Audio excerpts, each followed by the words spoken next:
হযরতে সুলতান মাহমুদ গজনবী রাহমাতুল্লাহ আলাইহি বলেন, এই জগতের মানুষ, আল্লাহ তাআলা কুরআনুল কারীমের মধ্যে একটা আয়াতে কারিমা ঘোষণা করছে, লা ইউকাল্লিফুল্লাহু নাফসান ইল্লা উসআহা। আমার আল্লাহ কারো সাধ্যের বাহিরে কোনো কিছু চাপিয়ে দেয় না। শোনো রে আমার লৌহগড়ের বাবা, আমার আল্লাহ সাধ্যের বাহিরে যত কিছু চাপিয়ে দেয় না। সুলতান মাহমুদ গজনবী বলে, আমি একদিন আসরের নামাজ আদায় করে রাস্তা দিয়ে হেঁটে হেঁটে যাচ্ছিলাম। আমি আমার বাড়ির কাজ শেষ করে রাস্তা দিয়ে যখন যাই, আমি দেখলাম একটা নেশাখোর ব্যক্তি, মানে মদ পান করা ব্যক্তি, সে একটা পুকুরের পাড়ে দিয়ে একবারে কাঁচা দিয়া দিয়ে হাইটা হাইটা যায়। আমি তারা জিজ্ঞাসা করলাম, এ নেশাখোর, তুই যে পুকুরের পাড়ে দিয়ে হাইটা যাও, তোমার কাছে আমার একটা প্রশ্ন, তুমি আমারে বলো না, তুমি কেন পুকুরের পাড় দিয়ে হাঁটো? তুমি তো পড়িয়া যাইতে পারো। সে ডাক দিয়ে কয়, না না না, আমার আল্লাহর প্রতি বিশ্বাস ভালো আছে। বলে নেশা করে আবার কয় আল্লাহর প্রতি বিশ্বাস আছে। তুমি যে বলো আল্লাহর প্রতি বিশ্বাস আছে, তোমার এই বিশ্বাসের তো কোনো দাম নাই, কারণ তুমি তোমার কর্ম দিয়ে প্রকাশ করো না। সে ডাক দিয়া কয়, অন্য কোনো কারণ না, একটাই মাত্র কারণে আমি আমার মনিবের প্রতি বিশ্বাস রাখি। ওই কারণটা হলো, আমি যদিও নেশা করি, আমি যদিও বাজে কাজ করি, আমি আমার আল্লাহ তাআলার সাথে নাফরমানি করি না, কিন্তু আপনার সমাজে এমন অনেক নামাজি আছে যারা নাফরমানি করতে করতে করতে করতে তারা আল্লাহর কাছে একবারে বরবাদ হয়ে গেছে। মনে রাখবা বাবা, আল্লাহ তাআলা তোমার সম্পদ দিছে, টাকা দিছে, পয়সা দিছে। মনে রাখবা পর্দার অন্তরালের মা বোনেরা, আল্লাহ তাআলা তোমারে সুন্দর রূপ দিছে, সুন্দর লাবণ্য দিছে। তুমি এটার কারণে আল্লাহর নাফরমানি করো না। সুন্দর হওয়ার কারণে তোমার মেকআপ নষ্ট হবে, চেহারার গ্লেজ কমে যাবে, এটার কারণে তোমরা যারা ঠান্ডা পানি দিয়ে ওযু করো না, এ পর্দার অন্তরালের মা, এ যুবক ভাইয়েরা, মনে রাখবা আল্লাহর ইবাদত না করা, এটা আল্লাহর সাথে সবচাইতে বড় নাফরমানি। আল্লাহর নিয়ামতের শুকরিয়া আদায় না করা, এটা আমার আল্লাহর সাথে সবচাইতে বড় নাফরমানি। সুলতান মাহমুদ গজনবী বলে, এই নেশাখোর, তুমি বলো না তুমি কেন নেশা করতেছ? তাহলে তুমি যেহেতু আল্লাহর প্রতি বিশ্বাস করো, তোমার তো নেশা করার কথা না। উনি ডাক দিয়া কয়, এই সুলতান মাহমুদ গজনবী গো, গজনবের বাদশাহ, আপনি যে আমারে বলতেছেন আমি আল্লাহর প্রতি ঈমানটা পরিপূর্ণ আনার জন্য আমি তো আজকেই প্রথম নেশা করছি, আর আজকেই আমি আমার জীবনের শেষ নেশা করছি। সুলতান মাহমুদ গজনবী, কোমা তুমি কি রেগুলার নেশাখোর না? রেগুলার নেশাখোর না, আজকেই করলা? কহ, আমরা সমাজে এমন অনেক পোলাপান, অনেক মুরব্বী অনেক আছে যারা দুনিয়ার জমিনে অনেক হেজিটেশনে ভোগার কারণে, টেনশন মুসিবতের কারণে হঠাৎ করে নেশা ধরে, আছে না? আছে, এমন অনেক আছে। আব্বাজি শুনেন, ওই নেশাখোর কেন নেশা ধরছে? সে ডাক দিয়া কয়, ও জগতের মানুষ, আমার ঘরে আমার আজকে ছিল প্রথম বাসর রাত। প্রথম বাসর রাত আমি আমার স্ত্রীর কাছে যাইয়া আমি আমার মনের আবেগ প্রকাশ করতে লাগলাম বাসর ঘরের মধ্যে। আমার বাসর ঘরে আমি যখন আবেগ প্রকাশ করতে গেলাম, আমার স্ত্রী আমার আবেগটাকে পরিপূর্ণভাবে প্রকাশ করতে দেয় নাই। আমার স্ত্রী তার মতো করে আমার কথা বলতেছে। বাসর ঘরে প্রবেশ করার সময় আমার স্ত্রী আমার পা গুলার মধ্যে ধরে সালাম করেছে। হুজুর শুধু পা গুলাতে ধরে সালাম করে নাই, আমার স্ত্রী আমার সামনে আইসা, আমার কলিজা আমার সামনে আইসা আমার স্ত্রী আমার বলছে, স্বামী গো, আপনি যদি পবিত্র হন, আসেন না আমরা বাসর ঘরের মধ্যে 2 রাকাত নামাজ আদায় করি। 2 রাকাত নামাজের নিয়ত যখন করতেন আমাকে বলল, আমি আমার স্ত্রীকে বললাম, ওগো আমার স্ত্রী, আমি না তোমার সাথে কথা বলবো, তুমি দিলটা শরম ভাইয়া আমারে বলতেছে ইবাদত করার জন্য। আমার স্ত্রী আমারে জবাব দেয়, স্বামী গো, আমি আমার নিজের গায়রতকে আপনার কাছে আমি সুপর্দ করে দিলাম। আমার গায়রত রক্ষা করার দায়িত্ব হলো আপনার। আপনি আমার গায়রত রক্ষা করবেন কিনা এটা আপনি ভালো জানেন। ও মুসলমান, গায়রতকে আগে আপনার একটু বোঝার চেষ্টা করেন।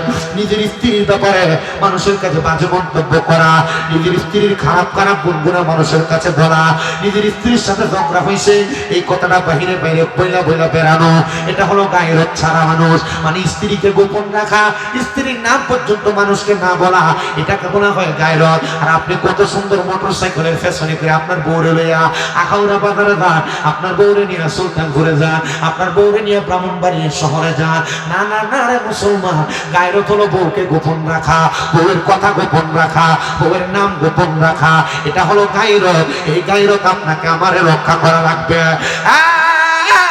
মুসলমান শোনা রে, আমার স্ত্রী আমারে বলল, স্বামী গো, আমি আমার সব গায়রতের দায়িত্ব আপনারে আমি দিয়া দিলাম, এবার আপনি আসেন না, আমরা একসাথে ইবাদত করি। আমার স্ত্রী আমার ইবাদতের কথা বলার পরে আমার কাছে কেমন জানি লাগছে। আমি কোনোদিন আমার বয়স এই পর্যন্ত যত হয়েছে 24 বছর, আমি 24 বছরে কোনোদিন মসজিদের কাছে যাই নাই।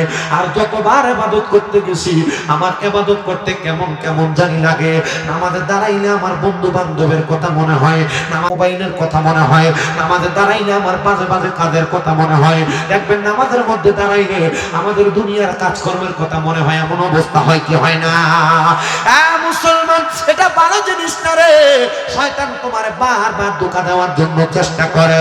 এই জন্য নামাজে যাদের মন্দ মন্দ কাজ কামগুলো স্মরণ হয়, দুনিয়াবি কথা মনে হয়, স্মরণ হয়, আপনাদের কাছে নসিহত হলো নামাজের আগে পরে সব সময় যখন অবসর থাকবেন বেশি বেশি করে আস্তাগফিরুল্লাহ রাব্বি মিন কুল্লি যামবি ওয়া আতুবু ইলাইহি লা হাওলা ওয়ালা কুওয়াতা ইল্লা বিল্লাহিল আলিয়্যিল আযীম। এটা বেশি বেশি বেশি বেশি করে পড়বেন, দেখবেন আর নামাজের মধ্যে মন্দ কোনো কিছু স্মরণ হবে না।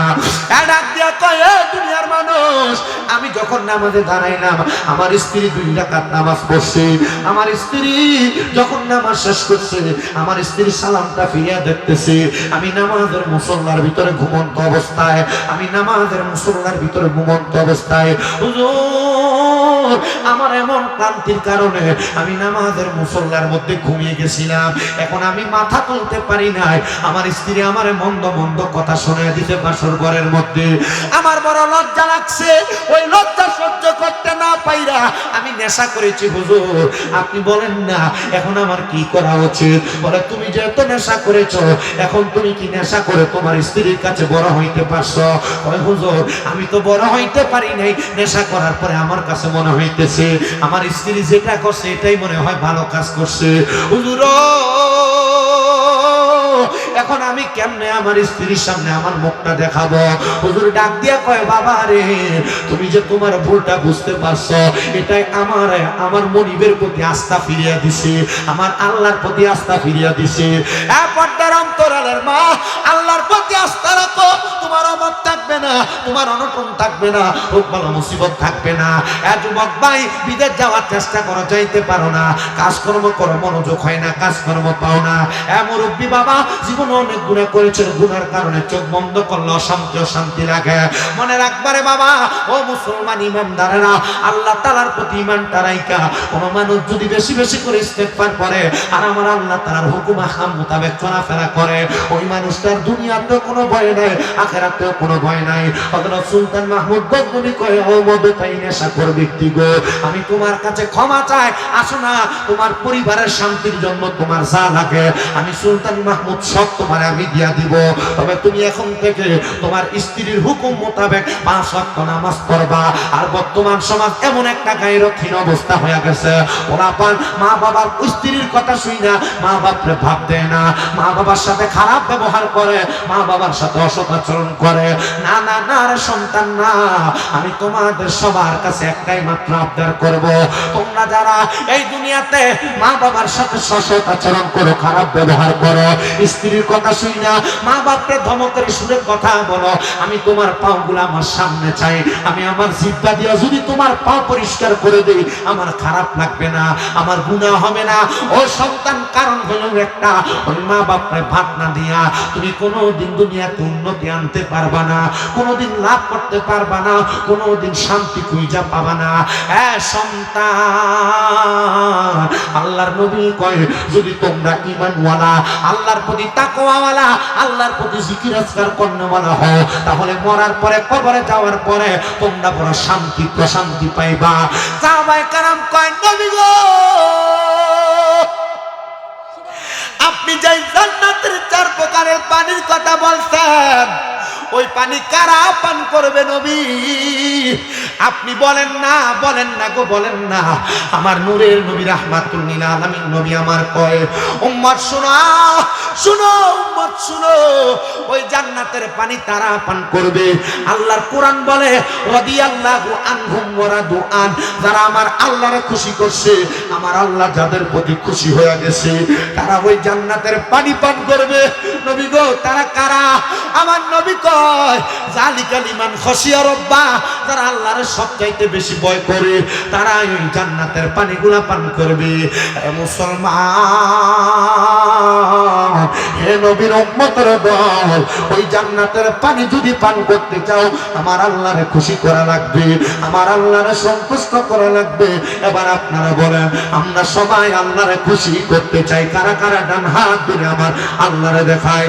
আল্লাহ কবুল করেন ধরে বলেন আমিন। পারবে না, না না না, পারবে না, পারবে না, পারবে না।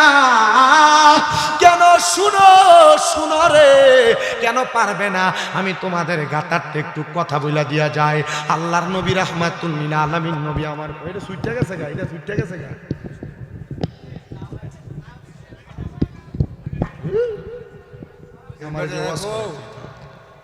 ভাই তুমি একটু শোনো, মানে এইটা এনে ধরন লাগতো না, তুমি এনে আমি কইলে যে বারবার রিভাব করে না। আমি রিভাব বলা বক্তা না তো, আমার ভাঙ্গা মাইক দিলে আমি ওয়াজ করতারি। বাবা শুনেন, অন্তরের কান্তা লাগে, শুনেন গো। মদিনা রাহমাতুল লিল আলামিন নবী, মদিনার তাজদার হুজুর কল্লু সাল্লাল্লাহু আলাইহি সাল্লাম বলে, আপনার যখন ইমানদারের কাছে সাইরি বাড়াই, আজরাইলে তো 4 বার আসা লাগে না, একবার আসলেই চলে। কথা কোন না ঠিক কিনা? ওই আজরাইল যখন ইমানদার বান্দার কাছে 4 বার আসে, প্রথমবার আসার আগে আমার আল্লাহ তাআলা মকানের মধ্যে একটা গাছ লাগাইছে, যে গাছটার নাম হলো সাদরাতুল ইয়াকিন গাছ। ওই গাছের মধ্যে কতগুলা পাতা দুনিয়াতে আছে। আল্লাহর যত বান্দা, প্রত্যেক বান্দার নামে নামে ওই গাছের প্রত্যেকটা পাতার মধ্যে একটা একটা করে নাম লেখা আছে। ওই নাম পরিমাণ মানুষের সামনে যখন একটা পাতা যখন জইরা পড়া যায়, ওই গাছের পাতাটা দুনিয়ার জমিনে পড়ার সাথে সাথে, ওই পাতাটা পড়ার সাথে সাথে আজরাইল আলাইহিস সালাতু ওয়াস সালাম পাতার নামটা যখন পড়ে, আমার আল্লাহ তাআলা ওই বান্দাটার কাছে, মানে ওই নামের মানুষটার কাছে 2 জন রহমতের ফেরেশতা পাঠিয়ে দেয়। 2 জন ফেরেশতা, ওই 2 জন ফেরেশতা বান্দার সামনে আইসা সাথে সাথে একজন বান্দার মাথার কাছে দিয়া বসে, আরেকজন বান্দার নাকের মাথাটার মধ্যে বসে। ও বন্ধুরে বন্ধুরে বন্ধু, বান্দার নাকের কাছে একটা সুন্দর সুগন্ধি লাগায় দেয়, একটা সুন্দর সুঘ্রাণ লাগায় দেয়। দেখবেন সুন্দর ফুলের সৌরভ পাইলে মানুষ নাকটা টান দিয়ে একবারে চক্ষুটা বন্ধ করে ফেলে। ওই সুগানটা পাইয়া বান্দাটা নাকটা টান দিয়া ওই বিছানার মধ্যে ঘুমায়া যাবে। আহারে আজরাইল এবার ওই বান্দাটার সামনে দাঁড়িয়ে যাবে। বান্দার সামনে দাঁড়ায়া আজরাইল বান্দার বুকটার মধ্যে হাতটা রাখবে রুহুটা নেওয়ার জন্য। যখন আজরাইলে হাতটা দিয়া রুহুটা নেওয়ার জন্য চেষ্টা করবে, যে 2 জন ফেরেশতা আছে, ওই 2 জন ফেরেশতা বান্দার বুকের উপর আইসা দাঁড়ায়া যাবে আর ডাক দিয়া বলবে, রে মালাকুল মাউত আজরাইল, মৃত্যুর ফেরেশতা, বান্দার রূহ তুমি বুক দিয়া নিতে পারবা না। বলে কেন কেন কেন নিতে পারবো না? বলে বান্দার বুকের মধ্যে আল্লাহ নবীর ভালোবাসা আছে, আল্লাহ নবীর প্রতি মুহাব্বত আছে, এই জন্য বান্দার বুক দিয়া রূহ কবজ করা যাবে না। ও মুসলমান, আল্লাহ নবীর প্রতি ভালোবাসা থাকলে লাভটা কি একটু শোনেন না, একটু বুঝেন না? আল্লাহ নবীর প্রতি ভালোবাসা থাকলে রূহ নিতে আজরাইলকে বাধা দেয় ফেরেশতারা। আরে কার এমন সাধ্য আছে আজরাইলকে রূহ নিতে বাধা দিবে? কিন্তু মা আল্লাহ নবীর প্রতি যদি ঈমান থাকে গো, ওই ঈমানটা থাকার কারণে আজরাইলকে রূহ নেওয়ার জন্য বাধা দিবে 2 জন ফেরেশতা। এবার আজরাইল ফিরে যাবে আমার আল্লাহ তাআলার কাছে। আল্লাহ তাআলা বলবেন, আজরাইল ফেরেশতা, তুমি কেন রূহ আনো নাই? তোমার কাছ তো মালাকুল মউত, মৃত্যুর ফেরেশতা, তুমি মানুষের রূহ কবজ করে মানুষকে মৃত্যুবরণ করাইবা।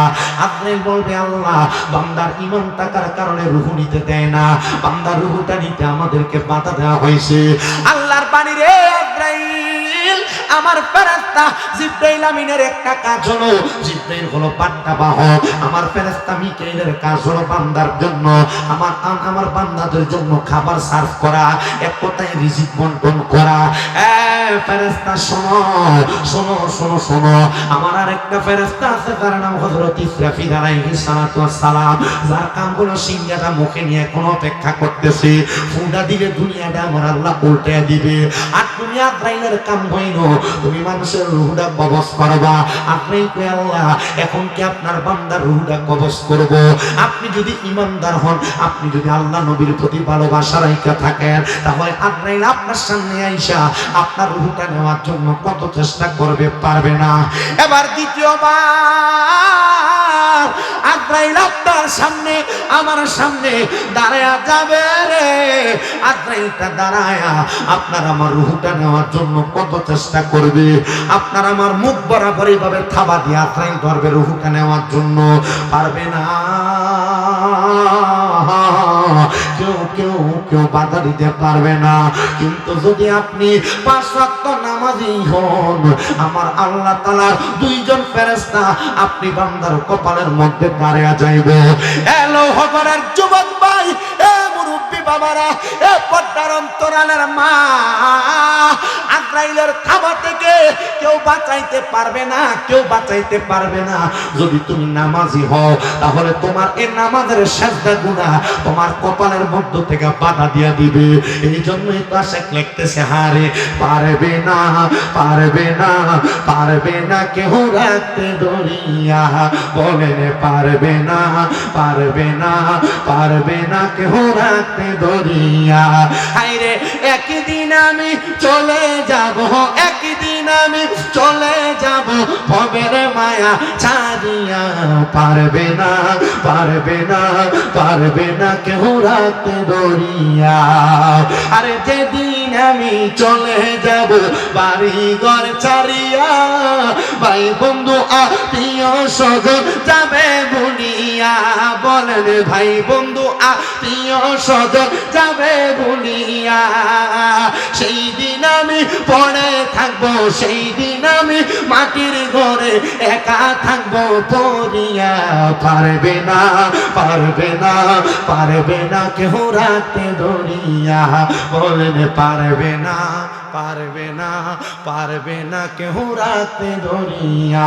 বলেন একদিন আমি চলে যাব, একদিন আমি ভবের মায়া ছাড়িয়া, পারবে না, পারবে না, পারবে না কেউ রাখতে দরিয়া।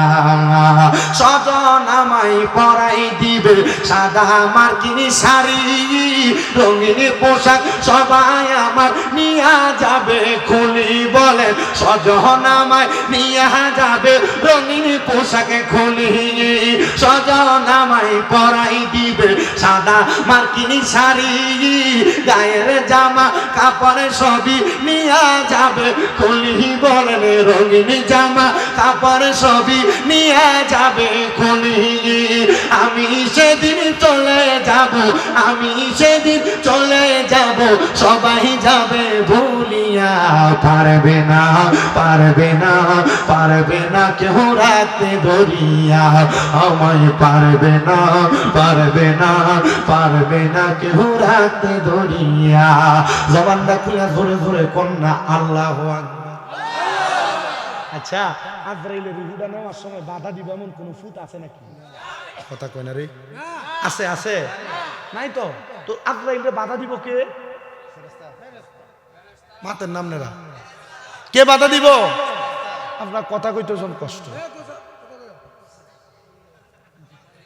এটা চিন্তা করতেছে যে কথা কইতে আমার দরকার আছে, আমরা ওয়াশ করলাম না টেহা দিব, আমরা দিব কেটা? আরো কোন আপনার বলি কি হবে একটু উত্তর দেন আমারে।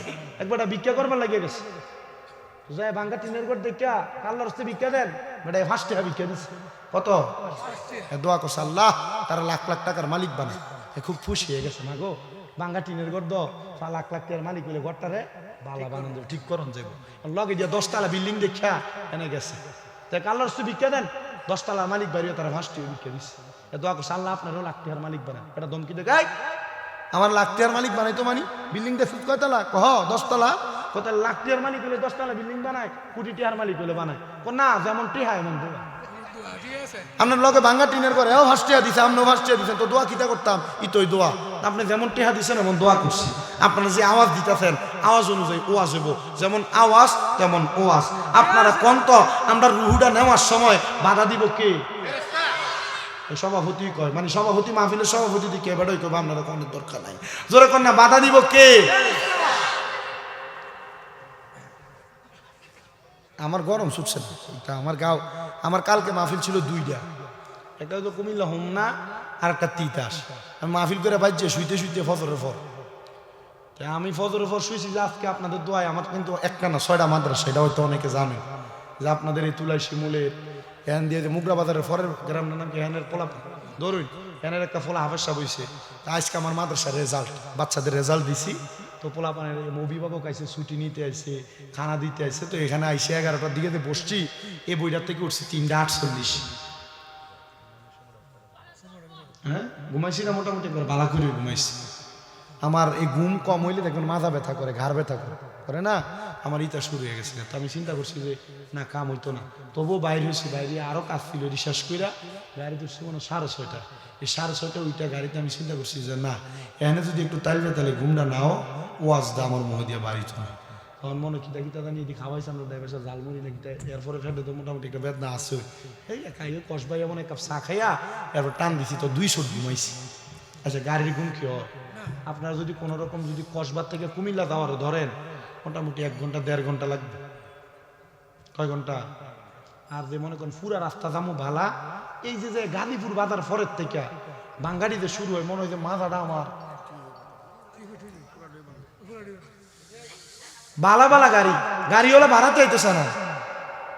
ও আছে যে আমি এদিকে, এদিকে নাম হলে কমজোর, বামনবাড়ির নামটা হলে তো জ্বর উঠতে থাকা। আমি কি মারামারি করে লেগে না? সবাইকে মারামারি করে নাকি?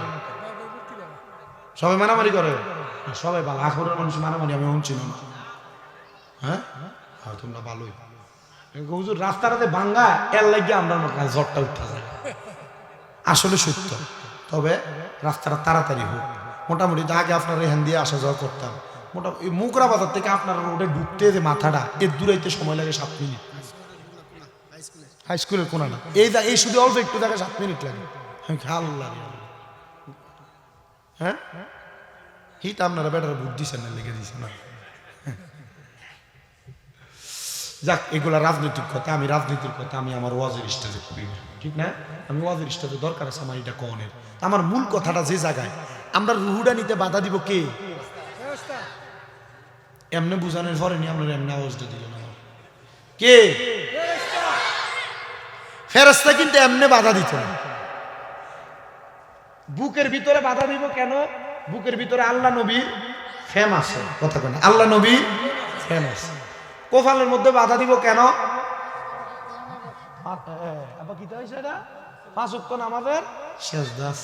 তাহলে এও ময়মুরবি যারা আছেন, আপনারা যে নামাজ পড়তেছেন কষ্ট করে শীতে ঠুট্টুরে উজুটা করতেছেন, লাভ আসেনি?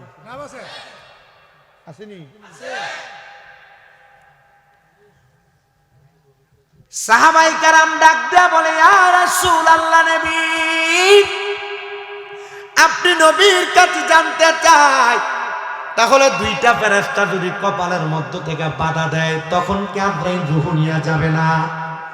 এবেডিয়া তোমরা যারা আজকে পড়মু কালকে পড়মু বলে নামাজ ছেড়ে দাও, মনে রাখবা গোমা, মরণের চিঠি যখন চলে আসবে আজকে কালকের ওসিলা তোমার চলবে না। আজরাইল যখন ফিরা যাবে রে বাবা, আজরাইলটা ফিরা যাওয়ার পরে আমার আল্লাহ বলবার যাও রূহ কবজ করো। আজরাইলটা আবার আসবে দুনিয়ায়, আপনার সামনে আসবে, সামনে আইসা আজরাইল আলাইহিস সালাতু ওয়াস সালাম আপনার আমার ডান বাহু বরাবর হাত দিবে রূহ নেওয়ার জন্য। রূহ নেওয়ার জন্য যখন হাত দিবে আজরাইলে, এবার ডান দিক থেকে 2টা ফেরেশতা ডাক দিয়ে বলবে, রে আজরাইল ডান দিক দিয়ে তো বান্দার রূহটা নেওয়া যাবে না। বলে কেন রে, কেন আজরাইল রূহ নেওয়া যাবে না। আজরাইল আলাইহিস সালাম ডাক দিয়া বলবে অন্য কোনো কারণ না, কারণ বান্দার ডান হাতের মধ্যে তার দান এবং সদকাগুলো আছে, এই জন্য বান্দার ডান দিক দিয়ে রূহ কবজ করা যাবে না। আজরাইল আবার ফিরে যাবে, আবার আজরাইল আগমন করবে আল্লাহ তাআলার হুকুম পায়া, এবার বাম দিক দিয়ে হামলা করবে রূহটা নেওয়ার জন্য। বাম দিক দিয়ে থেকে আবার আওয়াজ আসবে আজরাইল, বাম দিক দিয়ে রূহ নেওয়া যাবে না। বলে কেন রে, কেন কেন কেন কেন রূহ নেওয়া যাবে না? বলে বাম দিকে তার মা বাবার খেদমত আছে, এই জন্য বান্দার রূহটা নেওয়া যাবে না। আজরাইল চারবার আল্লাহর দরবারে আসা যাওয়া কইরা আমার আল্লাহরে কইব, আল্লাহ গো আমি কেমনে গো বান্দার রূহটা কবজ করব? বান্দার দিকে এতবার হাত বাড়াইলাম, এখন তো বান্দার রূহটা কবজ করতে পারি না। আমার আল্লাহ কইব, আজরাইল অপেক্ষা করো রে, এই বান্দাটা কিছুক্ষণ পর মৃত্যুবরণ করার আগে মুক্কা দিয়া কালেমা পড়ব, কালেমাটা পড়ার সময় এই বান্দাটা রূহটা কবজ করবা।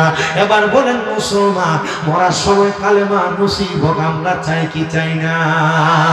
আর জবানটা খুলে কন্যা বাবা চাই কি চাই না? মরণী চেহারা মুবারক দেখায়ো আকা, মরণী চেহারা মুবারক দেখায়ো আকা, কাছে বসে কালিমাটা পড়ায়া দিও আকা, কাছে বসে কালিমাটা পড়ায়া দিও। রোজা মুবারক বারবারে নিও, মুবারক চেহারা দিদার দিও। বলো রোজা মুবারক বারবারে নিও, মুবারক চেহারা দেখায়া দিও আকা, কাছে বসে কালিমাটা পড়ায়া দিও। মরণী চেহারা মুবারক দেখায়ো আকা, কাছে বসে কালিমাটা পড়ায়া দিও। আজরাইল যখন রূহ কবজ করতে পারবে না রে বাবা, ওই আজরাইল বান্দার সামনে দাঁড়িয়ে যাবে। ও আল্লাহ গো, ইমানদার বান্দা, নামাজি বান্দা, মুত্তাকি বান্দা, আবেদ বান্দা, সালেহ বান্দা কত সুন্দর করে মৃত্যুর বিছানার মধ্যে শুয়ে আছে, ছটফট করে না, আরামের বিছানাতে ঘুমাইতেছে। আল্লাহ গো, এই বান্দাটার রূহটা আমি কেমনে কবজ করব তুমি বলো না? আমার আল্লাহ ডাক দিয়া করে, আজরাইল শোনো শোনো শোনো গো, আমার বান্দাটা কিছুক্ষণ পরে কালেমা পড়বে, কারণ যারা ইমানদার মুত্তাকি মুমিন কালিমা পড়া ছাড়া মৃত্যুবরণ করে না, কালিমা পড়া ছাড়া মৃত্যুবরণ করে না, কালিমা পড়া ছাড়া মৃত্যুবরণ করে না। হায়রে আমার বাবা, ও নবীর উম্মতের দল, এবার আজরাইল যখন দাঁড়িয়ে থাকবে, ওই যে দুইজন ফেরেশতা ছিল, একজন ফেরেশতার হাতে আমার আল্লাহ তাআলা একটা জান্নাতি তুফা আপেল দিয়া ওই বান্দাটার সামনে দাঁড় করাইয়া দিবে। বান্দার সামনে যখন দাঁড় করাইয়া দিবে, ওই ফেরেশতা মাথার মধ্যে হাতটা এইভাবে বুলাইয়া দিবে। ওই বান্দা ঘুম থেকে জাগ্রত হয়ে যাবে, চোখটা খুলে দেখবে তার সামনে কালেমাওয়ালা একটা আপেল ধরা। ওই বান্দাটা জবান খুলে পড়বে, লা ইলাহা ইল্লাল্লাহ মুহাম্মাদুর রাসূলুল্লাহ সাল্লাল্লাহু আলাইহি ওয়াসাল্লাম। জোরে কোন সুবহানাল্লাহ। বাজানো এ পদ্মার অন্তরালের মা, জান্নাতি তুফা আপেলটা যখন সামনে ধরব, তুমি আমি যদি ইমানদার হই, তুমি আমি যদি নামাজি হই, তুমি আমি যদি মুমিন হই, তাহলে আমরার জবান দিয়া কালেমা বের হবে। ওই কালেমাটা যখন আমরা পড়ব, কালেমা পড়ার সময় মুখ দিয়া যে বাতাসটা বের হবে, আজরাইল ওই বাতাসের মাধ্যমে আপনার আমার রূহটা কবজ করে নিয়ে যাবে। দুনিয়ার মানুষ টার পাবে না, টার পাবে না রে, শুধু টার পাওয়া না, দুনিয়ার মানুষ গুড়া মরণের বিছানার মধ্যে থাকতে রূহটা কবজ করার পরে তারা নিজের মতো করে ঘুমায়া যাবে। বান্দার দেহের মধ্যে কোনো দাম নাই, দেহটার কোনো পাওয়ার নাই, কারণ রূহটা বের হওয়ার সাথে সাথে ওই বান্দার দেহের পাওয়ার শেষ হয়ে যায়। তাহলে বলেন বাবা, ওই রূহ যদি আজরাইল নিয়ে যায় তখন দেহটার নাম হয়ে যায় লাশ, দেহটার নাম হয়ে যায় লাশ, দেহটার নাম হয়ে যায় লাশ। আপনার সন্তান আপনার সাথে থাকতে চায় না, আপনার স্ত্রী আপনার সেই খাটে শুইতে দেয় না, আপনার স্ত্রী কয় লাশটারে তাড়াতাড়ি ঘর থেকে বাহির করো, আমার ডর লাগে, আমার ভয় লাগে। ও পর্দার অন্তরালের মা, তুমি যদি মইরা দাও তোমার স্বামী তোমার সাথে মৃত্যু লাশের সাথে একটা রাত্র কাটানোর জন্য রাজি হবে না। চিন্তা করবে লাশের সাথে কেমনে আমি জীবন কাটাবো, লাশের সাথে কেমনে আমি রাত্রি যাপন করব। আমার কি ডর লাগবে না, আমার কি ভয় লাগবে না? এই কথা চিন্তা করে তোমার আমার লাশটার অবহেলা করবে মানুষ, বন্ধু বান্ধব গুলো অবহেলা করবে, নানি নাতি নাতকুর গুলো অবহেলা করবে। একজন এলাকার মুরব্বী মানুষ, যেই লোক এলাকার একবারে ছিন্ন ছিন্ন, তারা আইনা লাশের পাশে বসে দিব, রাত্রবেলা 2টা 3টা আগরবাতি লাগাইয়া তোমার সামনে তারা বসে দিব। চিন্তা করে দেখো, কেন তোমার এত বাহাদুরি, কেন তোমার এত অহংকার? মরার পরে যখন তুমি ইন্তেকাল করে কবরে যাইবা, তোমার কবরে তোমার মা যাবে না, তোমার বাবা যাবে না, আত্মীয় স্বজন বন্ধু বান্ধব যাবে না, দেহ তোমার যেমন তেমন করে থাকবে। এই পৃথিবী যেমন আছে তেমনই ঠিক রবে, সুন্দর এই পৃথিবী একদিন ছেড়ে যেতে হবে রে মন, ছেড়ে যেতে হবে। বলেন এই পৃথিবী যেমন আছে তেমনই ঠিক রবে, সুন্দর এই পৃথিবী একদিন ছেড়ে যেতে হবে রে মন, ছেড়ে যেতে হবে। ও মুসলমান, একটু অন্তরের কানটা লাগে শোনো। এবার তোমার দেহ পড়ে থাকবে রূহ আজরাইলের কাছে, এবার কথা হবে আজরাইল আর রূহুর মাঝে। কার মাঝে কথা হবে? রূহ ডাক দেখবে আজরাইল, আমার তো আস্তে আস্তে কেন নিয়ে যাও, মারহাবা কইতেন না। আসলে আজরাইল আস্তে নিত না, জোরেই নিবে, তাড়াতাড়ি নিবে, কিন্তু রূহু চিন্তা করব, কারণ রূহু ইমানি একটা পাওয়ার আছে। কি পাওয়ার? মাতে না, কি পাওয়ার? ইমানের দাম আসেনি, সম্মান আসেনি। এর লাগে তো আমরা ইমানদার দাবি করি, এর লাগে আমরা কি দাবি করি? ইমানের দাম আছে কি ইমানদার দাবি করি। মাগো, ইমানদার দাবি করেন বেফরদা চলেন, ইমানদার দাবি করেন জামাইরে তুইটাই করে ব্যবহার করেন, ইমানদার দাবি করেন আপনি আপনার জামাইরে বাদ দেন না, গোলামের ফুটকে গালি দেন। ইমানদার দাবি করে বেড়াই ইতা বেড়াইতে, ইমানদার দাবি করে নমাজে কখতো পড়ে না, ইমানদার দাবি করে এ সুদের টেহা লাগা, ইমানদার দাবি করে এ ফরের হক মেরে মেরে খায়, ইমানদার দাবি করে মিশা কথা কয়, ইমানদার দাবি করে লুঙ্গি তুললে মানুষকে গালি গালাজ করে। এমন নামের ইমানদার সমাজে আসে না নাই?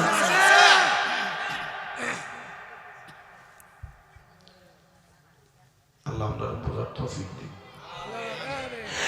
মুসলমান শুনো শুনো রে, আজরাইলের সঙ্গে রূহু বলবে রে আজরাইল এত আস্তে কেন নিয়ে যাও? বলে কেন রে? বলে অন্য কোনো কারণে না। আজরাইল এত আস্তে নিয়ে যাও না, তুমি যদি জানতা আমি ইমানদারের জন্য আমার আল্লাহ তাআলা কত কত বড় মহামূল্যবান পুরস্কার রেডি করে রাখছে, তাহলে তুমি আমারে আরো তাড়াতাড়ি নিয়ে যাইতা। আজরাইল আরো তাড়াতাড়ি নিয়ে যাও। এবার আজরাইল আলাইহিস সালামের জবাব দেওয়া হবে। শোনো রে শোনো, কি জবাব লাগবে শুনো। আজরাইল বলবে রে ইমানদার, জান্নাতে যে যাইবা আমার আল্লাহ যে তোমার জন্য পুরস্কার রেডি করে রাখছে। কি পুরস্কার রেডি করে রাখছে তুমি একটা বার বলো না। এবার ইমানদার বলবে আল্লাহ তাআলার কোরআনুল কারীম তাকায় দেখো, আমার আল্লাহ কয় বান্দারে আমি আল্লাহ তাআলা জাযাউহুম ইনদা রাব্বিহিম জান্নাতু আদনিন তাজরি মিন তাহতিহাল আনহার। আমি আমার বান্দার জন্য পুরস্কার হিসেবে জান্নাতুল আদনটা রেডি করে রাখছি। আল্লাহর 8টা জান্নাতের দরজা, এর মধ্যে একটা জান্নাতের দরজার নাম হলো জান্নাতুল আদন। ও আল্লাহ, ওই জান্নাতুল আদনটা দেখতে কেমন? আমার আল্লাহ কয় তাজরি মিন তাহতিহাল আনহার। এত সুন্দর জান্নাত, ওই জান্নাতের নদীটা এত সুন্দর। ওই নহরওয়ালা নদীটার মধ্যে নহরওয়ালা পানি প্রবাহিত হওয়া, নদীটার মধ্যে আমার আল্লাহ তাআলা এক প্রকার দুই প্রকার না, আমার আল্লাহ তাআলা 4 প্রকারের পানি প্রবাহিত করব। নবীর উম্মত শুনো শুনো শুনো, কোন 4 প্রকারের পানি আমার আল্লাহ তাআলা ওই জান্নাতের নহর দিয়া প্রবাহিত করবে? আল্লাহর নবী কয় 1 নাম্বার ওই পানিটার নাম হলো ইন্না আতাইনা কাল কাউসার। ওই পানিটার নাম হলো কাউসারের পানি। নবী গো, কাউসারের পানি কারা কারা পান করবে? আমার নবী কয় কাউসারের পানি তারা পান করবে যারা আল্লাহ রাসূলের প্রতি ঈমান আনয়ন করছে।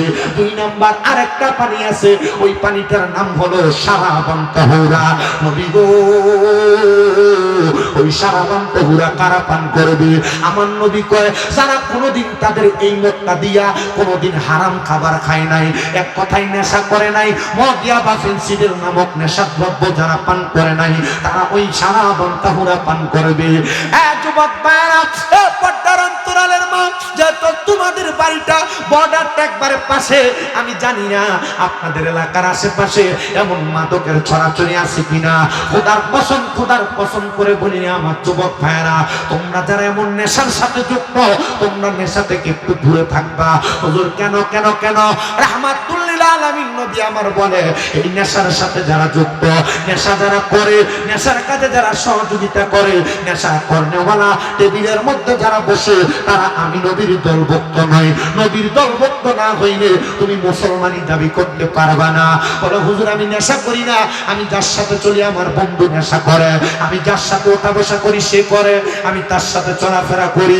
মনে রাখতে হবে রে যুবক, মনে রাখতে হবে রে মুরব্বী বাবা, মনে রাখতে হবে এলাকার ছোট কিশোরেরা, যেই ছেলেটা নেশা করে তার সাথে চলাফেরা করার কারণে তোমার জীবন বরবাদ বরবাদ বরবাদ হয়ে যাবে। আর নবী কয় যারা নেশাখোর সন্তানদের সাথে সম্পর্ক রাখে, তাদের সাথে আমি নবীর কোনো সম্পর্ক নাই। ও বাবা, নেশাখোরের পক্ষে কত সুন্দর গুণগান গান, নেশাখোর চা খাবাইলে তার পক্ষে চলে যান, তার পক্ষে কথাবার্তা বলে। না না না, মুসলমান এমন কর্মকাণ্ড করা যাবে না। যুবকেরা, এমন নেশার কাজের সাথে যুক্ত হওয়া যাবে না। এবার আপনারা বলেন, এমন নেশা যারা করবে তারা কি জান্নাতের শারাবান তাহুরা পবিত্র পানি পান করতে পারবে নাকি? পারবে? এজন্য এই নেশা আমাদের সমাজ, যুব সমাজ, মুরব্বী সমাজ, সামাজিক ব্যবস্থা, রাজনৈতিক ব্যবস্থা, দেশের ভৌগোলিক সব অবস্থাকে নষ্ট করে দিচ্ছে নেশা। আল্লাহ তাআলা নেশা থেকে আমাদেরকে হেফাজত করেন। কোন আমিন আমিন আমিন, আরো জোরে কোন আমিন। এই মুসলমান শোনা, রাহমাতুল লিল আলামিন নবী আমার বলেন, উম্মত তোমরা শোনো, উম্মত তোমরা জানো, উম্মত তোমরা বুঝো। নবী গো, কি বুঝবো? আমার নবী কয় জান্নাতের ওই নদীর মধ্যে 3 নাম্বার আরেক প্রকার পানি আছে। নবী গো, পানিটা কোনটা? আমার নবী কয় ওই পানিটা হলো জান্নাতের লাবান, মানে জান্নাতের দুধ। ওগো নবী, জান্নাতের দুধ কারা কারা পান করবে আপনি বলেন না? আমার নবী কয় দুনিয়ার জমিনে যেই ব্যক্তি কোনোদিন মানুষের সম্পদ দখল করে নাই, মিথ্যা কথা বলে মানুষের সাথে চুগলখড়ি করে সম্পদ মাইরা খায় নাই, মা বাপ মারা যাওয়ার পরে বোনের সম্পদ বুঝিয়ে দিছে, ভাই মারা যাওয়ার পরে ভাতিজাদের সম্পদ বুঝিয়ে দিছে, ক্ষেতের লাইল কেটে শুরু করে নাই, আল্লাহর নবী কয় পরের হক যদি কোনো সন্তান না খায়, কোনো ছেলে মেয়ে না খায়, ওই ব্যক্তিটারে জান্নাতের দুধ পান করানো হবে। কিন্তু আমাদের সমাজে এমন অনেক মানুষ আছে, ভাই ভাইয়ের সম্পদ বুঝিয়ে দেয় না, দখল করে খায়, ভাতিজার সম্পদ বুঝিয়ে দেয় না, দখল করে খায়, সাইরাঙ্গুল ফাসাঙ্গুল কইরা কুড়াটারে বাড়তি গাড়ায়া মানুষের সম্পদ দখল করে। এবার আপনারা বলেন, এমন সম্পদ দখলদারির নামে চোর ও বাংলা সমাজে আছে না নাই? চোর ছাড়া এরা রূপা দিয়ার ভালা কিছু না, কি আসেনি? মা বাপ মরে গেছে, বোনের সম্পদ বুঝে দেন, ডাক দিয়ে না 1 লাখ টাকা হাতে দিয়ে বোন গো এটা দিয়ে দিলাম তোরে, আল্লাহ বাসাক, আমি দোয়া করিলাম, আমি টাকাটা রাখতে দিলাম, তুই 1 লাখ টাকা হলে টাকা। এমন বোন দোকা দিয়ে এমন লোক আছে না নাই? ভাই শুনো শুনো, তোমরা যারা মানে মানুষের সম্পদ দখল করো, ক্ষেতের লাইল কাটটা ছোট বানাও, নিজের ক্ষেতে এক গুন্ডা, এটার চারিদিক দিয়ে লাইল কাটতে কাটতে এখন এক ঘন্টা অ্যাক্সিডেন্ট হয়ে গেছে গা। কারণটা কি? বলে অন্য কোনো কারণ না, ক্ষেতের লাইলটা কাটতে কাটতে ছোট বানাইছি। আগে ক্ষেতের লাইলটা বড় লম্বা ছিল, বড় বড় ছিল, এখন এটার এমন কাটা কাটছে, এটার ভিতরে ফাড়া দিয়ে এটা ভাঙ্গা থাকা হাতের বান হয়ে গেছে গা।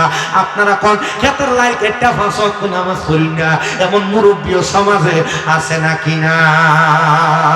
আরে পরের জায়গা পরের জমি, পরের জায়গা পরের জমি, ঘর বানায় আমি রই, আমি তো সেই ঘরের মালিক নই, আমি তো সেই ঘরের মালিক নই। বলেন পরের জায়গা পরের জমি, ঘর বানায় আমি রই, আমি তো সেই ঘরের মালিক নই রে, আমি তো সেই ঘর খানা যার জমিদারি, আমি পাই না তাহার হুকুম জারি, সেই ঘর খানা যার জমিদারি, আমি পাই না তাহার হুকুম জারি,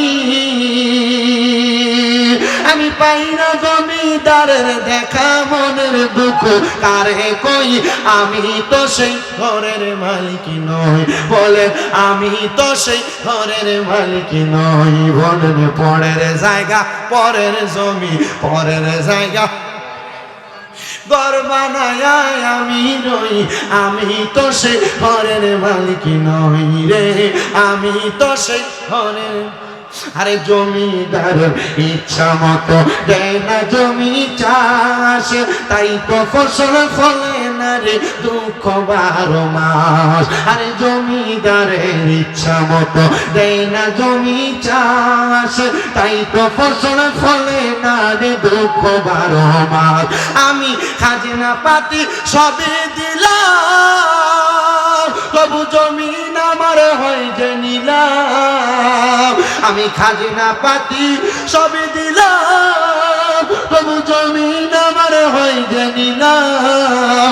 আমি চলি যে তার মন জোগায়া, চলি যে তার মন জোগায়া, আমি আরে চলি যে তার মন জোগায়া, দাখিলে মিলে না সই, আমি তো সেই ঘরের মালিক নই রে, আমি তো সেই ঘরের মালিক নই। বলেন পরের জায়গা জমি, পরের জায়গা জমি, ঘর বানায়া আমি তো সেই।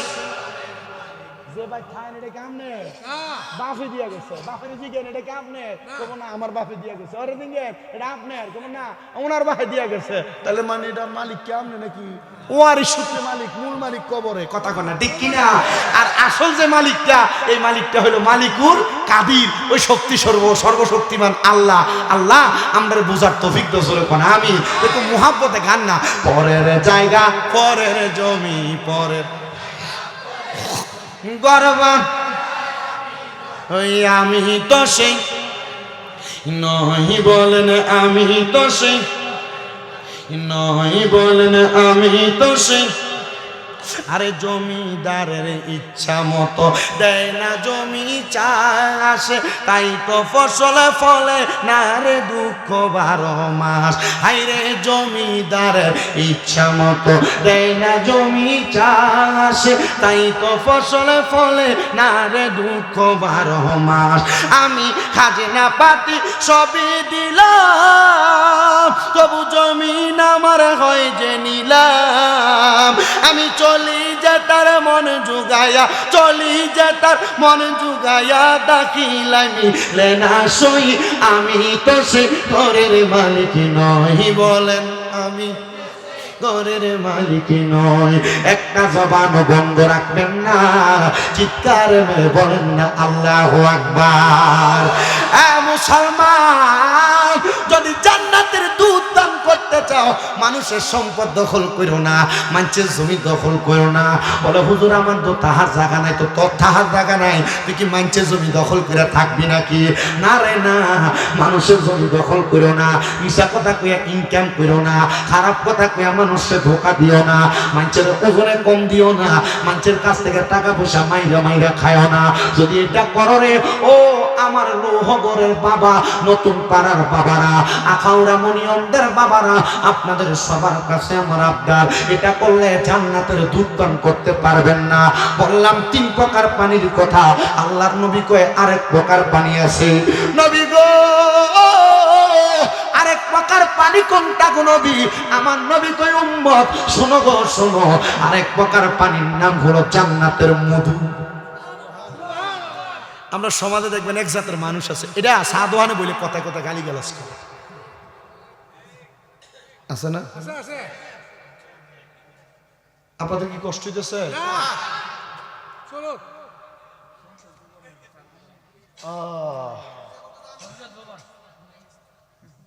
গালি দেয় এমন লোক আসেনি? কথায় কথায় মুখ খারাপ করে এমন লোক আছে না? আপনার বন্ধু বান্ধব চলার পথে দেখবেন 10 জন এলে এর ভিতরে একটা থায় এমন ফোনটা সিংলা আসেনিও। ময়মনবীর ভিতরে দেখবেন এলাকাতে আছে, যেটা গালি না দিলে আর হেডের কথা জমই হয় না। কথা কয় না তো? আসেনি? আছে, শুধু নাই না, আছে না। আরেক জাত আছে দেখবেন, এটা কথা কথা শুধু মিশা কথা।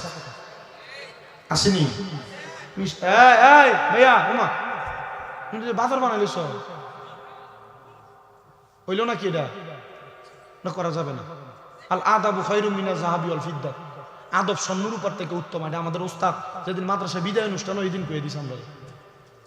কারণ বেআদব রাস্তাঘাটে পাওয়া যায়, আর আদব স্বর্ণের উপর থেকে উত্তম কি লেগে গেছে? স্বর্ণের উপর টেহা দিয়ে কিনুন, যে আদব বল স্বর্ণের উপর দিয়ে টেহা দিয়ে কিনুন জানা, ঠিক না? আমরা আদব জানো, বেআদবি জানো না হয় আদব জানো। মোবাইল টিপবো সারাদিন সময় আছে, কিন্তু মোবাইল টিপতে টিপতে মুখে গোটা ফুটে গেছে, এটা বোঝা যায়। আল্লাহ আমরা বোঝার তৌফিক দেয়। তো গালাগালি করে এমন একটা শ্রেণীর মানুষ আসেনি, মিশা কথা কয় এমন একটা শ্রেণীর মানুষ আসেনি, মানুষকে ফদানি দেয় বেশি বেশি করে গালাগালি করে এমন লোক আছে না? আছে যে। এবার আল্লাহর নবী কয় যারা তাদের এই জবানটা দিয়া মানুষকে গালিগালাজ করে, ফায়সা কথা বলে, এই লোকগুলা জান্নাতের মধু পান করতে পারবেন। আপনার যদি মন চায় গালি দিতেন, আপনি যদি মন চায় মানুষের জমি দখল করতেন কইলেন, আপনার যদি মন চায় নেশা করতে কইলেন, আপনার যদি মন চায় বেঈমান হয়ে যাইতে কইলেন, যদি আপনি জাহান্নামের কঠিন কঠিন পানি খাইতেন পারেন। আর যদি বলে না হুজুর আমরা জান্নাতের পানি পান করতে চাই, তাহলে আল্লাহ নবীর প্রতি ঈমান লাগবে। মদ নেশাদ্রব্য পান করা যাইতো না। 3 নাম্বার মিছা কথা গালিগালাজ করা যাইতো না। 4 নাম্বার মানুষের জমি দখল করে খাওয়ান যাইতো আসে। এবার ছোট্ট একটা কারগুজারি শোনাইলে কি অসুবিধা হইব? ছোট্ট একটা ঘটনা শোনাইলে অসুবিধা হইব। আচ্ছা যারা নেশা করে এরা কি ভালো মানুষ? না আইয়া না। অনেকে চিন্তা করে হুজুর আমি কেমনে না কইতাম আমার ফুটে নেশা।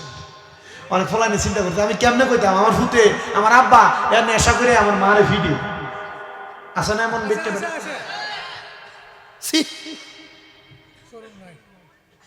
নেশা করাটা কি কাজ? মাথা না কি কাজ? হযরত সুলতান মাহমুদ গজনবী বড় মাপের আল্লাহ বলি, ছোট না বড়? বড় মাপের আল্লাহর ওলি। শোনেন হযরত সুলতান মাহমুদ গজনবী রাহমাতুল্লাহ আলাইহি বলেন, জগতের মানুষ রে, আল্লাহর প্রতি বিশ্বাস করা, আল্লাহর প্রতি মুহাব্বত করা, এটা আমি শিখছিলাম একজন নেশাখোর মদ্যপায়ী মানুষের কাছে। সুলতান মাহমুদ গজনবী এটা কি বলেন আপনি? এত বড় আলেম, এত বড় বাদশা, আপনি কইতেছেন আল্লাহর প্রতি ভয় আপনি শিখছেন কার কাছে? নেশাখোরের কাছে। হযরত সুলতান মাহমুদ গজনবী রাহমাতুল্লাহ আলাইহি বলেন, এই জগতের মানুষ, আল্লাহ তাআলা কুরআনুল কারীমের মধ্যে একটা আয়াতে কারিমা ঘোষণা করছে, লা ইউকাল্লিফুল্লাহু নাফসান ইল্লা উসআহা। আমার আল্লাহ কারো সাধ্যের বাহিরে কোনো কিছু চাপিয়ে দেয় না। শোনো রে আমার লৌহগড়ের বাবা, আমার আল্লাহ সাধ্যের বাহিরে যে তো কিছু চাপায়া দেয় না। সুলতান মাহমুদ গজনবী বলে, আমি একদিন আসরের নামাজ আদায় করে রাস্তা দিয়ে হেঁটে হেঁটে যাচ্ছিলাম। আমি আমার বাড়ির কাজ শেষ করে রাস্তা দিয়ে যখন যাই, আমি দেখলাম একটা নেশাখোর ব্যক্তি, মানে মদ পান করা ব্যক্তি, সে একটা পুকুরের পাড়ে দিয়ে একবারে কাঁচা দিয়া দিয়ে হাইটা হাইটা যায়। আমি তারা জিজ্ঞাসা করলাম, এ নেশাখোর, তুই যে পুকুরের পাড়ে দিয়ে হাইটা যাও, তোমার কাছে আমার একটা প্রশ্ন, তুমি আমারে বলো না, তুমি কেন পুকুরের পাড় দিয়ে হাঁটো? তুমি তো পড়িয়া যাইতে পারো। সে ডাক দিয়ে কয়, না না না, আমার আল্লাহর প্রতি বিশ্বাস ভালো আছে। বলে নেশা করে আবার কয় আল্লাহর প্রতি বিশ্বাস আছে। তুমি যে বলো আল্লাহর প্রতি বিশ্বাস আছে, তোমার এই বিশ্বাসের তো কোনো দাম নাই, কারণ তুমি তোমার কর্ম দিয়ে প্রকাশ করো না। সে ডাক দিয়া কয়, অন্য কোনো কারণ না, একটাই মাত্র কারণে আমি আমার মনিবের প্রতি বিশ্বাস রাখি। ওই কারণটা হলো, আমি যদিও নেশা করি, আমি যদিও বাজে কাজ করি, আমি আমার আল্লাহ তাআলার সাথে নাফরমানি করি না, কিন্তু আপনার সমাজে এমন অনেক নামাজি আছে যারা নাফরমানি করতে করতে করতে করতে তারা আল্লাহর কাছে একবারে বরবাদ হয়ে গেছে। মনে রাখবা বাবা, আল্লাহ তাআলা তোমার সম্পদ দিছে, টাকা দিছে, পয়সা দিছে। মনে রাখবা পর্দার অন্তরালের মা বোনেরা, আল্লাহ তাআলা তোমারে সুন্দর রূপ দিছে, সুন্দর লাবণ্য দিছে। তুমি এটার কারণে আল্লাহর নাফরমানি করো না। সুন্দর হওয়ার কারণে তোমার মেকআপ নষ্ট হবে, চেহারার গ্লেজ কমে যাবে, এটার কারণে তোমরা যারা ঠান্ডা পানি দিয়ে ওযু করো না, এ পর্দার অন্তরালের মা, এ যুবক ভাইয়েরা, মনে রাখবা আল্লাহর ইবাদত না করা এটা আল্লাহর সাথে সবচাইতে বড় নাফরমানি। আল্লাহর নিয়ামতের শুকরিয়া আদায় না করা এটা আমার আল্লাহর সাথে সবচাইতে বড় নাফরমানি। সুলতান মাহমুদ গজনবী বলে, এই নেশাখোর, তুমি বলো না তুমি কেন নেশা করতেছ? তাহলে তুমি যেহেতু আল্লাহর প্রতি বিশ্বাস করো, তোমার তো নেশা করার কথা না। উনি ডাক দিয়া কয়, এই সুলতান মাহমুদ গজনবী গো, গজনবের বাদশাহ, আপনি যে আমারে বলতেছেন আমি আল্লাহর প্রতি ঈমানটা পরিপূর্ণ আনার জন্য আমি তো আজকেই প্রথম নেশা করছি, আর আজকেই আমি আমার জীবনের শেষ নেশা করছি। সুলতান মাহমুদ গজনবী, কোমা তুমি কি রেগুলার নেশাখোর না? রেগুলার নেশাখোর না, আজকেই করলা? কহ, আমরা সমাজে এমন অনেক পোলাপান, অনেক মুরব্বী অনেক আছে যারা দুনিয়ার জমিনে অনেক হেজিটেশনে ভোগার কারণে, টেনশন মুসিবতের কারণে হঠাৎ করে নেশা ধরে, আছে না? আছে, এমন অনেক আছে।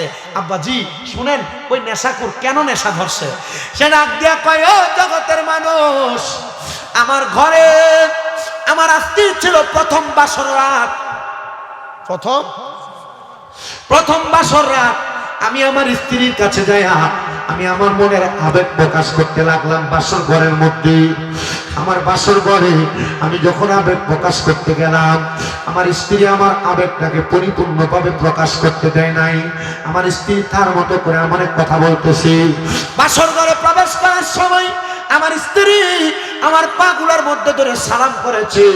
হুজুর শুধু পাগুলাতে ধরে সালাম করে নাই, আমার স্ত্রী আমার সামনে আইসা, আমার কলিজা আমাকে আমার সামনে আইসা আমার স্ত্রী আমার বলছে, স্বামী গো, আপনি যদি পবিত্র হন, আসেন না আমরা বাসর ঘরের মধ্যে 2 রাকাত নামাজ আদায় করি। 2 রাকাত নামাজের নিয়ত যখন করতেন আমাকে বলল, আমি আমার স্ত্রীকে বললাম, ওগো আমার স্ত্রী, আমি না তোমার সাথে কথা বলবো, তুমি দিলদার শরম ভাইয়া আমারে বলতো ইবাদত করার জন্য। আমার স্ত্রী আমারে জবাব দেয়, স্বামী গো, আমি আমার নিজের গায়রতকে আপনার কাছে আমি সুপর্দ করে দিলাম। আমার গায়রত রক্ষা করার দায়িত্ব হলো আপনার। আপনি আমার গায়রত রক্ষা করবেন কিনা এটা আপনি ভালো জানেন। ও মুসলমান, গায়রতকে আগে আপনার একটু বোঝার চেষ্টা করেন। নিজের স্ত্রীর ব্যাপারে মানুষের কাছে বাজে মন্তব্য করা, নিজের স্ত্রীর খারাপ খারাপ গুণগুলো মানুষের কাছে বলা, নিজের স্ত্রীর সাথে ঝগড়া হয়েছে এই কথাটা বাহিরে বাইরে বইলা বইলা বেড়ানো, এটা হলো গায়রত ছাড়া মানুষ। মানে স্ত্রীকে গোপন রাখা, স্ত্রীর নাম পর্যন্ত মানুষকে না বলা, এটাকে বলা হয় গায়রত। আর আপনি কত সুন্দর মোটরসাইকেলের ফ্যাশনে করে আপনার বউরে লইয়া আখাউড়া বাজারে যান, আপনার বউরে নিয়ে সুলতান ঘুরে যান, আপনার বউরে নিয়ে ব্রাহ্মণবাড়িয়া শহরে যান।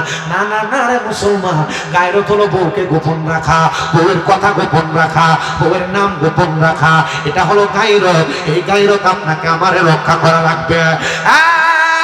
মুসলমান শোনা রে, আমার স্ত্রী আমারে বলল, স্বামী গো, আমি আমার সব গায়রতের দায়িত্ব আপনারে আমি দিয়া দিলাম, এবার আপনি আসেন না, আমরা একসাথে ইবাদত করি। আমার স্ত্রী আমার ইবাদতের কথা বলার পরে আমার কাছে কেমন জানি লাগছে। আমি কোনোদিন আমার বয়স এই পর্যন্ত যত হয়েছে 24 বছর, আমি 24 বছরে কোনোদিন মসজিদের কাছেও যাই নাই। আর যতবার ইবাদত করতে গেছি আমার ইবাদত করতে কেমন কেমন জানি লাগে। নামাজে দাঁড়াইলে আমার বন্ধু বান্ধবের কথা মনে হয়, মোবাইলের কথা মনে হয়, নামাজে দাঁড়াইলে আমার বাজে বাজে কাজের কথা মনে হয়। দেখবেন নামাজের মধ্যে দাঁড়াইলে আমাদের দুনিয়ার কাজকর্মের কথা মনে হয়। এমন অবস্থা হয় কি হয় না? মুসলমান, এটা ভালো জিনিস না রে। শয়তান তোমার বারবার ধোঁকা দেওয়ার জন্য চেষ্টা করে। এই জন্য নামাজে যাদের মন্দ মন্দ কাজ কামগুলো স্মরণ হয়, দুনিয়াবি কথা মনে হয়, স্মরণ হয়, আপনাদের কাছে নসিহত হলো নামাজের আগে পরে সব সময় যখন অবসর থাকবেন বেশি বেশি করে আস্তাগফিরুল্লাহ রাব্বি মিন কুল্লি যামবি ওয়া আতুবু ইলাইহি লা হাওলা ওয়ালা কুওয়াতা ইল্লা বিল্লাহিল আলিয়্যিল আযীম। এটা বেশি বেশি বেশি বেশি করে পড়বেন, দেখবেন আর নামাজের মধ্যে মন্দ কোনো কিছু স্মরণ হবে না। ডাক দিয়া কয়, দুনিয়ার মানুষ, আমি যখন নামাজে দাঁড়াইলাম আমার স্ত্রী 2 রাকাত নামাজ পড়ছে। আমার স্ত্রী যখন নামাজ শেষ করছে আমার স্ত্রী সালামটা ফিরিয়ে দেখতেছে। আমি নামাজের মুসল্লার ভিতরে ঘুমন্ত অবস্থায়, আমি নামাজের মুসল্লার ভিতরে ঘুমন্ত অবস্থায়। হুজুর, আমার এমন ক্লান্তির কারণে আমি নামাজের মুসল্লার মধ্যে ঘুমিয়ে গেছিলাম। এখন আমি মাথা তুলতে পারি নাই। আমার স্ত্রী আমার মন্দ মন্দ কথা শুনে দিতে বাসর ঘরের মধ্যে। আমার বড় লজ্জা লাগছে। ওই লজ্জা সহ্য করতে না পাইরা আমি নেশা করেছি। হুজুর, আপনি বলেন না এখন আমার কি করা উচিত? বলে, তুমি যেহেতু নেশা করেছো, এখন তুমি কি নেশা করে তোমার স্ত্রীর কাছে বড় হইতে পারছো? ওই হুজুর, আমি তো বড় হইতে পারি নাই। নেশা করার পরে আমার কাছে মনে হইতেছে আমার স্ত্রী যেটা করছে এটাই মনে হয় ভালো কাজ করছে। হুজুর, এখন আমি কেমনে আমার স্ত্রীর সামনে আমার মুখটা দেখাবো? হুজুর ডাক দিয়া কয়, বাবা রে, তুমি যে তোমার ভুলটা বুঝতে পারছো, এটাই আমার মনিবের প্রতি আস্থা ফিরিয়ে দিছে, আমার আল্লাহর প্রতি আস্থা ফিরিয়ে দিছে। পর্দার অন্তরালের মা, আল্লাহর প্রতি আস্থা রাখো, তোমার অভাব থাকবে না, তোমার অনটন থাকবে না, রোগ বালা মুসিবত থাকবে না। যুবক ভাই, বিদেশ যাওয়ার চেষ্টা করো, যাইতে পারো না, কাজকর্ম করো, মনোযোগ হয় না, কাজকর্ম পাও না। মুরব্বী বাবা, জীবনে অনেক গুনাহ করেছেন, গুনার কারণে চোখ বন্ধ করলে অশান্তি অশান্তি লাগে।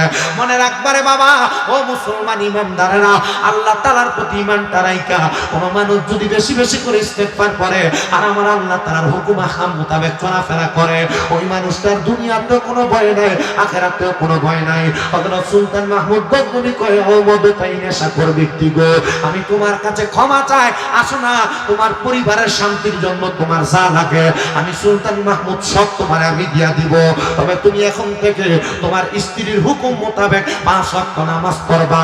আর বর্তমান সমাজ এমন একটা গায়রতহীন অবস্থা হয়ে গেছে, ওরা পান মা বাবার স্ত্রীর কথা শুই না, মা বাপরে ভাব দেয় না, মা বাবার সাথে খারাপ ব্যবহার করে, মা বাবার সাথে অসৎ আচরণ করে। না না না রে সন্তান, না, আমি তোমাদের সবার কাছে একটাই মাত্র আবদার করব, তোমরা যারা এই দুনিয়াতে মা বাবার সাথে অসৎ আচরণ করো, খারাপ ব্যবহার করো, স্ত্রীর কথা শুই না, মা বাপকে ধমকের সুরে কথা বলো, আমি তোমার পাগুলো আমার সামনে চাই। আমি আমার জিহ্বা দিয়া যদি তোমার পা পরিষ্কার করে দেই আমার খারাপ লাগবে না, আমার গুনাহ হবে না। ও সন্তান, কারণ হলো একটা, ওই মা বাপকে ভাত না দিয়া তুমি কোনোদিন দুনিয়াতে উন্নতি আনতে পারবা না, কোনোদিন লাভ করতে পারবা না, কোনোদিন শান্তি খুঁজা পাবা না। সন্তান, আল্লাহর নবী কয়, যদি তোমরা ঈমানওয়ালা, আল্লাহর প্রতি তাকওয়াওয়ালা, আল্লাহর প্রতি জিকির আজকার করনেওয়ালা হও, তাহলে মরার পরে, কবরে যাওয়ার পরে তোমরা বড় শান্তি প্রশান্তি পাইবা। সাহাবায়ে কেরাম কয়, নবী গো, আপনি যে জান্নাতের 4 প্রকারের পানির কথা বলছেন, ওই পানি কারা পান করবে নবী? আপনি বলেন না, বলেন না গো, বলেন না। আমার নূরের নবী রাহমাতুল লিল আলামিন নবী আমার কয়, উম্মত শুনো, শুনো উম্মত শুনো, ওই জান্নাতের পানি তারা পান করবে। আল্লাহর কোরআন বলে, রাদিয়াল্লাহু আনহুম ওয়া রাদু আন, যারা আমার আল্লাহরে খুশি করছে, আমার আল্লাহ যাদের প্রতি খুশি হয়ে গেছে, তারা ওই জান্নাতের পানি পান করবে। নবী গো, তারা কারা? আমার নবী কয়, যালিকা লিমান খাশিয়া রাব্বা, যারা আল্লাহর সবচাইতে বেশি ভয় করে তারা ওই জান্নাতের পানিগুলা পান করবে। মুসলমান, হে নবীর উম্মতের দল, ওই জান্নাতের পানি যদি পান করতে চাও আমার আল্লাহরে খুশি করা লাগবে, আমার আল্লাহরে সন্তুষ্ট করা লাগবে। এবার আপনারা বলেন, আমরা সবাই আল্লাহরে খুশি করতে চাই? কারা কারা ডান হাত ধরে আমার আল্লাহরে দেখায়? আল্লাহ কবুল করেন ধরে বলেন আমিন। আল্লাহরে খুশি করতে চাই গো, চাই, শুধু এমনি এমনি চাই না। আল্লাহর নবী রাহমাতুল লিল আলামিন নবী বলে, উম্মত আমার, আল্লাহরে যদি খুশি করতে পারো তোমার জন্য জান্নাত অবধারিত। সাহাবায়ে কেরাম কই, নবী গো জান্নাত অবধারিত বুঝতে পারলাম তো বাদশা হযরত সুলতান মাহমুদ গজনবী বলে, আমি আমার এলাকার মানুষের সুবিধার্থে মসজিদকে সৌন্দর্যমণ্ডিত কইরা এলাকার মানুষকে মসজিদে আহ্বান করব। আমি একটা হাদিসে মুবারাকা পড়লাম, আল্লাহর নবী কয়, দুনিয়াতে মসজিদ বানায়া দেওয়ার কারণে আমার আল্লাহ তাআলা জান্নাতে ওই ব্যক্তির জন্য একটা ঘর বানায়া দিবে। আমি আর কোনো চিন্তা করলাম না, এই জগতের মানুষ শুনো, আমি সাথে সাথে আমার এলাকার মধ্যে সুন্দর করে মসজিদটা তৈরি করে দিলাম। কিন্তু হঠাৎ করে আমি একবার রাত্রবেলা ঘুমানোর পরে স্বপ্ন দেখতেছি, আমার বানানো মসজিদের কারণে আল্লাহ তাআলা আমারে, আমি ঘুমের ঘরে স্বপ্ন দেখতেছি আমি ইন্তেকাল করছি। ঘুমের ঘরে যখন আমি স্বপ্ন দেখলাম আমি ইন্তেকাল করেছি, হঠাৎ করে আমার ইন্তেকালের পরে জানাজা হয়েছে, আমার কাফন দাফন দেওয়ার পরে আমার যখন কবরে রাখছে, ওই কবর থেকে আমি ডাইরেক্ট জান্নাতে চলে গেছি। আমি জান্নাতের মধ্যে প্রবেশ কইরা আমি দেখলাম আমার আল্লাহ তাআলা আমার নামে একটা জান্নাতে ঘর নির্ধারণ করে রাখছে। আমি ওই ঘরের মধ্যে প্রবেশ কইরা হঠাৎ করে দেখতেছি আমার বানানো জান্নাতের ঘরের মধ্যে একজন ব্যক্তি সুন্দর করে খাবার আহার করতেছে। আমি প্রশ্ন করলাম, এই ব্যক্তি তুমি এই ঘরের মধ্যে কি করো? এই প্রশ্ন করার সাথে সাথে আমার ঘুম ভেঙে গেছে। উনি ডাক দিয়ে কই, জগতের মানুষ, আমি এই স্বপ্নটা দেখার পর আমার এলাকার সবচাইতে বড় স্বপ্নের তাবির করনেওয়ালা আলেমের কাছে গেলাম। হুজুর, আপনার কাছে আমার আবদার, আমি তো স্বপ্ন দেখছি হুজুর, আমি স্বপ্ন দেখছি। আমি কি দেখছি জানেন? আমি দেখছি আমি একটা জান্নাতে আমি একটা মসজিদ বানায়া, আমি মরার পর আল্লাহ তাআলা আমার মসজিদের যে জান্নাত, ওই জান্নাতে আমারে না ঢুকায়া আমার জান্নাতে আমার আগে আরেকজন ব্যক্তিকে প্রবেশ করাইছে। হুজুর বলে, তাবির বড় সুন্দর সুন্দর সুন্দর, কি জানেননি? আপনি যে মসজিদটা বানাইছেন আমার আল্লাহ তাআলা ওই মসজিদটা বানানোর সময় ওই ব্যক্তিটা যারে আপনি জান্নাতে দেখছেন, আপনার মসজিদের ভিতরে বিন্দু পরিমাণে একটু সহযোগিতা করে মানিয়ে একটা ইট দিয়া আপনার মসজিদটাকে একটু সামনের দিকে আগে আনতে সহযোগিতা করছে। এই জন্য আমার আল্লাহ তাআলা আপনার জান্নাতের মধ্যে আরেকজনকে প্রবেশ করাইছে। আমি এই বছরের আগের বছর মানে চতুর্থ বছর যখন আমি মাহফিলে আসছিলাম, আমার মনে আছে, এ মুসলমান শোনো রে, আমি কিন্তু এলাকাতে মসজিদ দেখে আসিল না মসজিদ। তারা বলছে, হুজুর আমরা একটা মসজিদ করতাম। আমি মসজিদদারে আইসা দেখা আমার কাছে বড় ভালো লাগছে। তারা মসজিদের নাম দিছে মসজিদে কোবা। জানেননি মসজিদে কোবা কোনটা? মদিনাতুল মুনাওয়ারা থেকে হাতের ডাইনে একটু অল্প সামনে হাইতে গেলে একটা মসজিদ আছে, যেই মসজিদে আমার নবী প্রতি সোমবারে একবার করে যায় 2 রাকাত নামাজ পড়তেন। যেই মসজিদে মাত্র 2 রাকাত নামাজ পড়লে ওই মসজিদের 2 রাকাত নামাজের উসিলা আল্লাহ তাআলা একটা উমরা হজের সওয়াব দান করে। হায়রে মুসলমান, হায়রে নবীর উম্মতের বরেরা, ওই মসজিদের নামে আপনাদের এই লোহগড়ে একটা নতুন পাড়ায় মসজিদ তৈরি হয়ে গেছে। ওই আল্লাহর সন্তুষ্টির জন্য, জান্নাতের মধ্যে একটা ঘর পাওয়ার জন্য। আপনাদের অনেকের মা নাই, আপনাদের অনেকের বাবা নাই, মা বাবা আপনারা লাখ লাখ টাকার সম্পদ দিয়ে গেছে, টাকা পয়সা দিয়ে গেছে, আপনি মা বাবার দেওয়া সম্পদ ব্যবহার করতেছেন। সন্তান সবার কাছে আমার একটা করজোড়ে আবদার, মা বাপ শুধু তোমাকে নিজে ব্যবহার করার জন্য সম্পদ দিয়া যায় নাই, দিয়া গেছে মা বাবার জন্য। তুমি এই সম্পদ আল্লাহর রাস্তায় ব্যয় করার জন্য, কিন্তু তুমি ব্যয় করো না। ওই সম্পদ তুমি তোমার নিজের জন্য, সন্তান নাতি নাতকুরের জন্য জমা করে রাখতেছ। মনে রাখবার সন্তান, ওই মা বাপ যদি তোমার পয়সা থাকতো, যদি তুমি তোমার মা বাপরে খাওয়াইতা, প্রতি মাসে যদি 1000 টাকা করে মা বাপরে হাত খরচ দিতে দিতা, 12 মাসে 12,000 টাকা লাগতো। মা বাপরে যদি ভাত খাওয়াইতা, প্রতি মাসে যদি 2,000 টাকার ভাত তরকারির খরচ লাগে, 12 মাসে 24,000 টাকা খরচ দেওয়া লাগতো। সন্তান চিন্তা করে দেখো, তোমার মা বাবা তোমার জায়গা জমি দিয়া গেছে, যদি না দিয়া যাইতো, যদি এই কর্নেল বাজার এলাকার মধ্যে কোন জায়গায় তুমি ভাড়া থাকতা, প্রতি মাসে 5,000 টাকা করে ভাড়া লাগতো।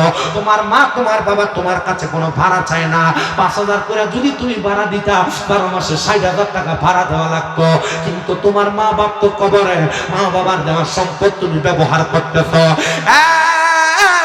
সন্তান, আপনাদের কাছে আমি করজোড়ে আবদার জানাই, আপনার মা বাপ থাকলে তো আপনি খরচ করতেন, খাওয়াইতেন। এখন মা কবরে, বাবা কবরে, এই মসজিদে কোবার জন্য একজন সন্তান যদি আখিরি মুনাজাতের আগে আল্লাহরে খুশি করার জন্য দাঁড়ায় যান, বলে হুজুর আমার মা বাবার জন্য দোয়া চায়া আমি মসজিদে কোবাটার জন্য 20,000 টাকা দান করব।